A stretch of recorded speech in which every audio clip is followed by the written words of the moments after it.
दूरदर्शन समाचाરમાં આપનું સ્વાગત છે। બુલેટિનની શરૂઆત કરીએ આજના મુખ્ય સમાચારથી। ભ્રષ્ટાચાર અને કરચોરી વડે પેદા થતા કાળા નાણાંને ડામવા માટે પોતે આદરેલી લડાઈમાં વિપક્ષનો સાથ સહકાર માંગતા પ્રધાનમંત્રી ત્રાસવાદીઓને ખર્ચા પાણી આપતા નકલી નોટ છાપવાના કાવતરાને બંધ કરતો આર્થિક ફટકો મારવા તૈયાર મોદી સરકાર। સંસદનું એક માસ માટે શરૂ થતું શિયાળુ સત્ર જીએસટી તથા સરોગસી માતૃત્વ વિશેના ખરડા પસાર કરે તેવી ઉજળી શક્યતા જોવાય છે। ચલણી નોટ પાછી ખેંચવાના નિર્ણયથી પ્રજાને પડતી હાલાકીને વાચા આપવાના બહાને વિપક્ષ ધાંધલ ધમાલ મચાવે નહીં તેનું ધ્યાન રાખશે ભાજપ। કોઈકના રૂપિયા બદલવા લાઇનમાં ઉભા રહેતા ભાડુતી માણસોને રોકવા બેંક હવે આંગળીએ મૂકશે અવિલોપ્ય શાહીનું ટપકું। રોકડ રકમની જરાય અછત નથી તેવી ફરી ભારપૂર્વક ચોખવટ કરતી મોદી સરકાર।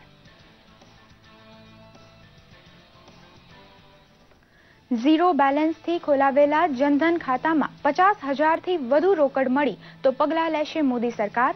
વળતરની લાલચમાં કોઈકના રૂપિયા પોતાના ખાતામાં ભરવાનો નુસ્ખો અમલમાં મૂકતા 100 વાર વિચાર કરે ખાતેદાર।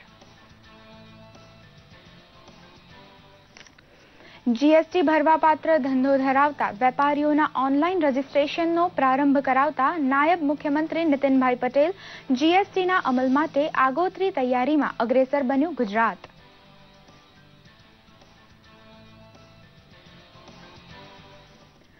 ભાવનગરથી ઓખા વચ્ચે દરિયાઈ સફરનું સાહસ ખેડશે એનસીસીના 40 જેટલા કેડેટ।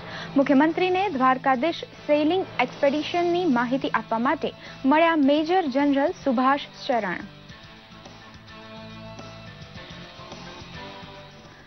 મોટી રકમનું ચલણ પાછું ખેંચવાના નિર્ણયની ટીકા કરનાર વિપક્ષની ઉગ્ર ટીકા કરતા ભાજપ પ્રમુખ અમિતભાઈ શાહ દેશ હિતમાં કઠોર નિર્ણય લેવાની હિંમત દાખવનાર મોદી સરકાર ખરેખર પ્રશંસાપાત્ર ઠરી હોવાનો કર્યો દાવો। સમાચાર વિગતવાર। સંસદનું શિયાળુ સત્ર 30 દિવસ માટે આજે શરૂ થઈ રહ્યું હોવાથી 9 જેટલા મહત્વના ખરડા પસાર થવાની અપેક્ષા સૌ કોઈ રાખે છે।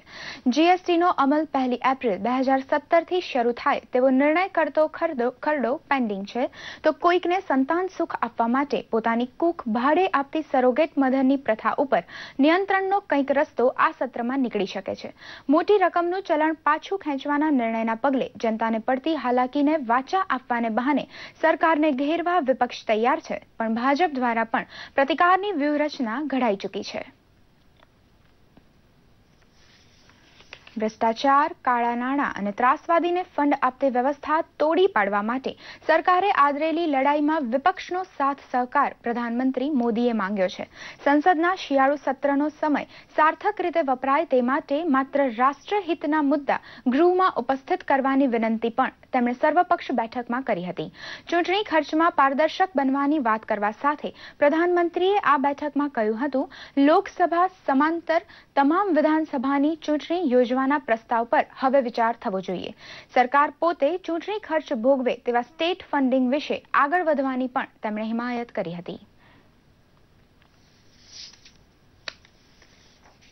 છેલ્લા કેટલાક સપ્તાહથી પેટ્રોલ ડીઝલમાં ભાવમાં વધારાનો ભાર સહન કરતા નાગરિકોને રાહત આપતા ઓઇલ કંપનીઓએ પેટ્રોલના ભાવમાં લીટરે 1.46 રૂપિયા જ્યારે ડીઝલના ભાવમાં 1.53 રૂપિયાનો ઘટાડો કર્યો છે। પેટ્રોલ ડીઝલનો આ નવો ભાવ મંગળવાર મધરાતથી અમલમાં આવી ગયો છે। ચલણ પાછું ખેંચવાના નિર્ણયથી થોડી ઘણી અગવડ વેઠવી પ્રજાને આ ભાવ ઘટાડાથી મોટો આનંદ થશે તેવું જાણકારો કહે છે। ભારત અને ઇઝરાયલ વચ્ચે જળ વ્યવસ્થાપન તથા ખેતીવાડી ક્ષેત્રમાં સહકાર માટે 2 કરાર ગઈકાલે થતા પરસ્પર ફાયદાનો સંબંધ વધુ ગાઢ બન્યો છે। ભારત આવેલા ઇઝરાયલના રાષ્ટ્રપતિ ર્યુવેન રિવલિન તથા પ્રધાનમંત્રી મોદી વચ્ચે પ્રતિનિધિ મંડળ સ્તરની વાતચીત બાદ કરાર ઉપર હસ્તાક્ષર થતા હતા। આ પ્રસંગે પ્રધાનમંત્રી મોદીએ જણાવ્યું હતું કે કટ્ટરવાદ અને ત્રાસવાદનો વૈશ્વિક ફેલાવો રોકવા માટે ઇઝરાયલનો સહકાર ભારત માટે મહત્વનો છે। ત્રાસવાદના ઉછેર કેન્દ્ર ચલાવતા પાકિસ્તાન જેવા દેશની વિશ્વ સમુદાય તરફથી ઉગ્ર આલોચના થવી જોઈએ તેમ પણ પ્રધાનમંત્રીએ કહ્યું હતું।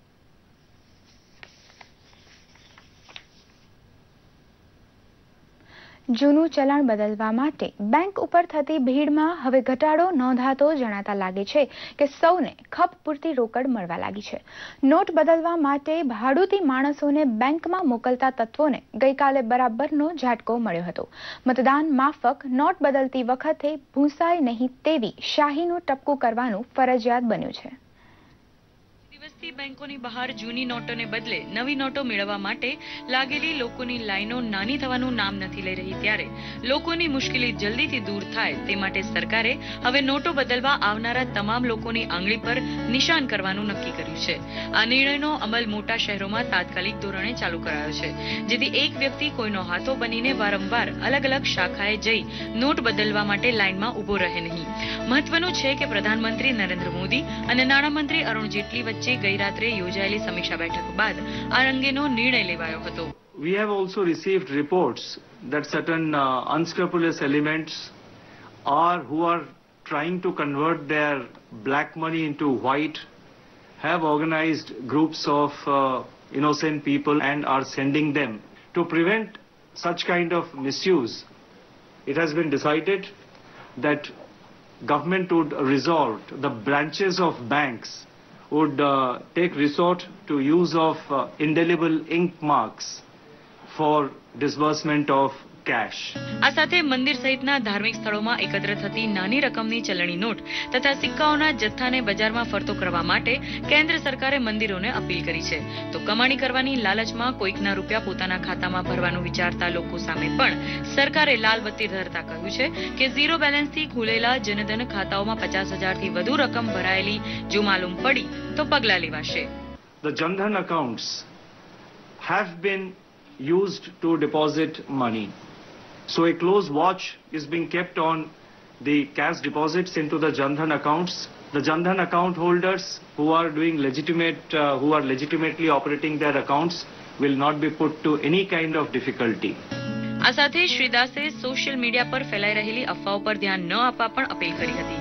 તેમણે દાવો કર્યો હતો કે લોકોને ગભરાવાની કોઈ જરૂર નથી, બેંકો પાસે પૂરતા પ્રમાણમાં કેશ છે. સાથે જ શ્રી દાસે કહ્યું હતું કે નવી છપાયેલી નોટમાં વપરાયેલા રંગનો ગુણધર્મ એવો છે કે નોટ ઘસવાથી ડાઘ પડે છે, માટે લોકોએ ગભરાવું નહીં. તેમજ સરકારે લોકો સુધી જલ્દી નવી નોટો પહોંચાડવા માટે ટાસ્ક ફોર્સની રચના પણ કરી છે. There will be a high level special task force which will monitor the cash movements and the cash infusion in such vulnerable areas. The same task force will also keep a close watch on black money being deposited in the banking system. આ સાથે not પાબંદી મામલે નાની મોટી મુશ્કેલીનો સામનો કરનાર લોકોને reserve bank of ઇન્ડિયાએ વધુ રાહતો જાહેર કરી છે. બેંક બચત ખાતાના ખાતેદારને 30 ડિસેમ્બર સુધી એટીએમમાંથી લેવડ દેવડના તમામ પ્રકારના ચાર્જ સમાપ્ત કર્યા છે. આ લાભ ખાતેદારોને તમામ બેંકના એટીએમમાંથી મળશે અને ખાતેદાર જેટલી વાર ઈચ્છે તેટલી વખત કોઈ પણ બેંકના એટીએમમાંથી ચાર્જ વિના નાણાં ઉપાડી અને જમા કરાવી શકશે. આ નિર્ણય 10 નવેમ્બરથી 30 ડિસેમ્બર સુધી અમલી રહેશે. આ ઉપરાંત કેન્દ્ર સરકારે લોકોને રાહત આપવા માટે વધુ 10 સુવિધાઓની જાહેરાત કરી છે, જે અંતર્ગત 24 નવેમ્બર સુધી 500 થી 1000ની ચલણી નોટનો ઉપયોગ કેટલાક સ્થળો પર કરી શકાશે. પેટ્રોલ પંપ, સરકારી હોસ્પિટલ, સરકારી મેડિકલ સ્ટોર, સરકારી અનાજ ભંડાર, ગેસ સિલિન્ડર, બિલોની ચૂકવણી, સરકારી દૂધ મંડળી, સ્મારક, સ્મશાન ગૃહ અને રિઝર્વેશન પર જૂની નોટ 24 નવેમ્બર સુધી માન્ય રહેશે. આ સાથે કેન્દ્ર સરકારે નેશનલ હાઈવે પર ટોલ ટેક્સ માફીની સમય મર્યાદા વધારીને 18મી નવેમ્બર સુધી કરી દીધી છે. તો મુસાફરોની સગવડ માટે સરકારે અમદાવાદ સહિત દેશના તમામ એરપોર્ટ પર કાર પાર્કિંગ 21મી નવેમ્બરની મધરાત સુધી ફ્રી કરી દીધું છે. 18મી નવેમ્બર સુધી ટોલ ટેક્સ ન લેવાની જાહેરાત કર્યા બાદ એવિએશન મંત્રાલયે પણ આ મહત્વપૂર્ણ નિર્ણય કર્યો છે. લાકડીના ટેકે પ્રધાનમંત્રી નરેન્દ્ર મોદીના માતા હીરાબા ગાંધીનગરની બેંકમાં 4,500 રૂપિયા બદલાવવા પહોંચ્યા હતા. સામાન્ય નાગરિકની જેમ સંપૂર્ણ નિયમોને અનુસરતા તેમણે બચતના 4,500 રૂપિયા બદલાવ્યા હતા. મહત્વનું છે કે નોટબંધીના કારણે દેશવાસીઓને હાલાકીનો સામનો કરવો પડી રહ્યો છે, ત્યારે પ્રધાનમંત્રીના વયોવૃદ્ધ માતાએ ખુદ બેંકમાં પહોંચીને નોટ બદલાવતા અનેક લોકોને પ્રેરણા આપનારું પગલું ભર્યું છે. ફિલ્મ જગતની હસ્તીઓએ પણ 500 અને 1000ની નોટને ગેરકાયદે જાહેર કરતા પ્રધાનમંત્રી નરેન્દ્ર મોદીના વખાણ કર્યા હતા. ये ऐतिहासिक है और बेहद साहसिक कदम है और सरकार मेरे ख्याल से बधाई की पात्र है. सरकार के साथ साथ तमाम बैंक के कर्मचारी जो इस वक्त इस जो केओस हो गया है, इस वक्त आपाधापी मची है, उससे निपटने के लिए सैटरडे संडे को भी काम कर रहे हैं, तो सभी बधाई के पात्र हैं। For the betterment of the country. हर दिवाली में हम अपना घर साफ करते हैं, तो धन्यवाद मोदी जी, आपने हमारा देश ही साफ कर दिया। પ્રધાનમંત્રી નરેન્દ્ર મોદી દ્વારા લેવાયેલા આ ઐતિહાસિક નિર્ણયને ઠેર ઠેર સમર્થન મળી રહ્યું છે. લોકો મુશ્કેલી વેઠતા છતાં સરકારના આ પગલાને આવકારી રહ્યા છે. તો લોકોને ઓછામાં ઓછી મુશ્કેલી થાય અને લોકોને જલ્દીમાં જલ્દી નવી રકમ પ્રાપ્ત થાય તે માટે પણ મહત્વના પગલાઓ સરકાર દ્વારા લેવામાં આવી રહ્યા છે. બ્યુરો રિપોર્ટ, દૂરદર્શન સમાચાર, અમદાવાદ. ભરૂચ ખાતે ભાજપના સ્નેહ મિલન કાર્યક્રમમાં પક્ષ પ્રમુખ અમિત શાહ હાજર રહેતા કાર્યકરોમાં જુસ્સો છવાઈ ગયો હતો. ભાજપ અધ્યક્ષે નગરમાં ડિસ્ટ્રિક્ટ સેન્ટ્રલ કોઓપરેટિવ બેંકના નવા ભવનનું લોકાર્પણ પણ કર્યું હતું. સ્નેહ મિલન સંમેલનમાં પક્ષના કાર્યકરો અને નાગરિકો પણ મોટી સંખ્યામાં ઉપસ્થિત રહ્યા હતા. ભાજપાના રાષ્ટ્રીય અધ્યક્ષે સ્નેહ મિલન સમારંભને સંબોધતા કોંગ્રેસ ઉપાધ્યક્ષ રાહુલ ગાંધી પર વાકબાણ છોડ્યા હતા. સમારંભમાં પ્રદેશ અધ્યક્ષ જીતુ વાઘાણી, જિલ્લા પ્રભારી અને ગૃહમંત્રી પ્રદીપસિંહ જાડેજા અને વાગરાના ધારાસભ્ય અરુણસિંહ રાણા સહિતના અગ્રણીઓ ઉપસ્થિત રહ્યા હતા. સુકન્યા સમૃદ્ધિ યોજના, પ્રધાનમંત્રી મુદ્રા બેંક યોજના, प्रधानमंत्री जीवन बीमा योजना, अटल पेंशन योजना, आदर्श ग्राम योजना, फसल बीमा योजना, ग्राम सिंचाई योजना, गरीब Kalyan Yojana, Jan Aushadhi Yojana, make in India, स्वच्छ भारत, बाल स्वच्छता मिशन, सॉइल हेल्थ कार्ड.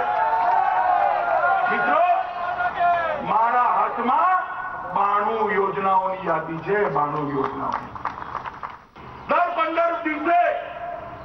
દર 15 દિવસે એક યોજના લઈ જનતાની વચ્ચે આવવાનું કામ નરેન્દ્રભાઈએ કર્યું છે. પછાત વર્ગના લોકો માટે, દલિતો માટે, આદિવાસી માટે, ગરીબ મહિલાઓ માટે, યુવાનો માટે અનેક પ્રકારની યોજનાઓ નરેન્દ્રભાઈ લઈ 2.5 વર્ષની અંદર આગળ વધ્યા છે. દેશ आगे बढ़ रहा है, देश बदल रहा है. मित्रों, गांधी जी ना दर्शन ये આપણે નોટમાં કરતા હતા, પણ કાળા નાણાવાળાને તકલીફ થતી હશે, મુશ્કેલી થતી હશે, પણ સામાન્ય ને ગરીબ માણસ એમને આ દેશની સંપત્તિ વાપરી શકે, આ દેશની સંપત્તિનો ઉપભોગ કરી શકે, એટલા માટે થઈ અને મિત્રો હિંમતપૂર્વકનો નિર્ણય લીધો છે. એનસીસીના ગુજરાત એકમ દ્વારા ભાવનગરથી ઓખા વચ્ચે દરિયાઈ અભિયાન 15 જાન્યુઆરી 2017થી શરૂ થશે તેવી માહિતી મુખ્યમંત્રી વિજય રૂપાણીને આપવા મેજર જનરલ સુભાષ શરણે તેમની મુલાકાત લીધી હતી. 12 દિવસના આ દરિયાઈ સાહસને દ્વારકાધીશ સેઇલિંગ એક્સપેડિશન એવું નામ આપવામાં આવ્યું છે, જેમાં 40 જેટલા મહિલા અને પુરુષ કેડેટ પોતાનું કૌવત બતાવશે. દરિયાકાંઠાના ગામડે ગામડે જનજાગૃતિ માટે એનસીસી કેડેટ કામ કરે તેવી રૂપરેખા આજની બેઠકમાં ચર્ચાઈ હતી. સૌરાષ્ટ્રના આ દરિયામાં આવું સાહસિક અભિયાન એનસીસી દ્વારા પહેલી વખત યોજાઈ રહ્યું હોવાથી તેમાં ભાગ લેનાર કેડેટને તટરક્ષક દળ તથા નૌકાદળ પાસેથી તાલીમ મળે તેવી વ્યવસ્થા ગોઠવાશે. દેશભરમાં આગામી એપ્રિલથી જીએસટી કાયદો અમલી બનશે, ત્યારે રાજ્યમાં નોંધાયેલા વ્યાપારીઓને જીએસટી કાયદા હેઠળ એનરોલ કરવાની પ્રક્રિયા ગઈકાલથી શરૂ થઈ છે, જે કામ સંપૂર્ણપણે ઓનલાઈન હોવાથી વ્યાપારીઓને નવો નંબર મેળવવામાં હાલાકી કે અગવડ ના ભોગવવી પડે તે માટે માઇગ્રેશન ઝુંબેશ પણ હાથ ધરાઈ છે, તેમ નાયબ ઉપમુખ્યમંત્રી નીતિનભાઈ પટેલે કહ્યું હતું. રાજ્યના વ્યાપારીઓએ પોતાના લોગિન પાસવર્ડથી www.commercialtax.gujarat.government.in વાણિજ્યિક વેરા ખાતાના પોર્ટલમાં લોગિન કરી પોપ મેનુ દેખાય તેમાં જીએસટી માટે પ્રોવિઝનલ આઈડી પાસવર્ડ વેપારીને મળશે, ત્યારબાદ તેઓ એનરોલ થઈ શકશે. રાજ્યમાં અત્યાર સુધીમાં 4,66,000 કાર્ડનું રજીસ્ટ્રેશન થઈ ચૂક્યું છે. દીવ ટાપુ ઉપર આવેલી બુચરવાડા ગ્રામ પંચાયત કચેરીમાં કલેક્ટરની હાજરીમાં ગ્રામસભા યોજાઈ ગઈ. ગામમાં જરૂરી વિકાસ કાર્યો હાથ ધરવા માટે થયેલી ચર્ચામાં વિવિધ વિભાગના અધિકારીઓ પણ હાજર રહ્યા હતા અને ગામ લોકોના સૂચનો સાંભળી ઘટતું કરવા ખાતરી આપી હતી. કલેક્ટરે પંચાયતને જરૂરી કાર્યવાહી કરી સમસ્યાઓને વહેલી તકે દૂર કરવા આદેશ કર્યો હતો. ગ્રામસભામાં જિલ્લા પંચાયત પ્રમુખ, ડેપ્યુટી કલેક્ટર, મામલતદાર સહિતના વિવિધ વિભાગના વડાઓએ પણ હાજરી આપી હતી.